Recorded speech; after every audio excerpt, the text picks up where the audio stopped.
Bonjour Emmanuel Ducrot. Bonjour Dimitri et bonjour à tous.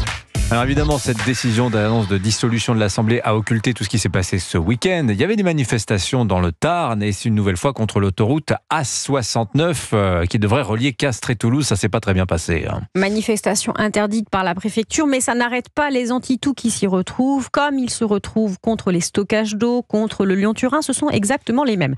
La manifestation était appelée en roue libre. Elle portait bien son nom, c'est parti dans tous les sens. Alors entendons-nous bien, on a tout à fait le droit d'être contre la construction de cette autoroute, mais quand la coalition des soulèvements de la terre, de la coordination rurale, d'Extinction Rébellion, du banc et de l'arrière-banc de l'écologie politique et de l'extrême gauche défilent contre la 69, on parle de tout sauf d'aménagement du territoire. Alors, vous en avez tiré une série d'images symboliques. Oui, première image, celle de ces opérations semi-organisées par les manifestants. Après avoir piétiné les champs des agriculteurs riverains du chantier, les opposants ont donc entrepris de semer du blé sur les terres promises au bitume. Alors quand je dis semer du blé, ça consiste surtout à jeter des poignées de grains au petit bonheur la chance dans les herbes hautes au mois de juin, quand le blé se sème en octobre ou en février.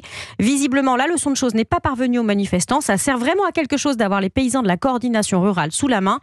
Ça se veut la défense de la paysannerie, c'est surtout le symbole de la déconnexion totale des cycles végétaux et de la réalité agricole.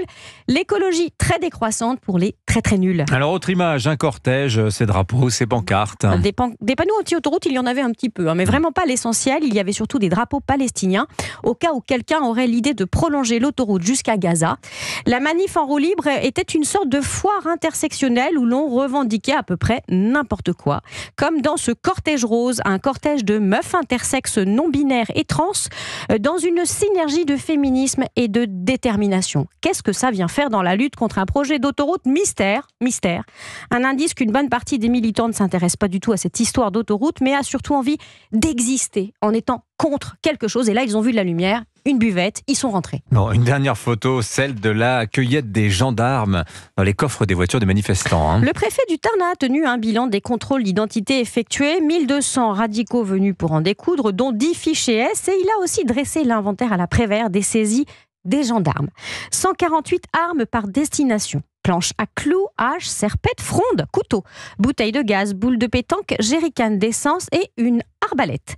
Les manifestants ont beau affirmer, comme à chaque fois, que c'est là du matériel de gentils campeurs. On ne sait jamais, une arbalète, ça peut servir. Les manifestations ont, encore une fois, dégénéré. 4 blessés chez les forces de l'ordre, 3 chez les manifestants. Les manifs contre l'A69 ne sont pour la plupart pas des manifs contre une autoroute, pas des manifs pour l'écologie. Les organisateurs le savent, ils encouragent le parasitisme d'un anticapitalisme violent et sournois qui pourrit la sincérité de tous les combats qu'il accapare. Signature Europe 1, Emmanuel Ducrot. Merci Emmanuel.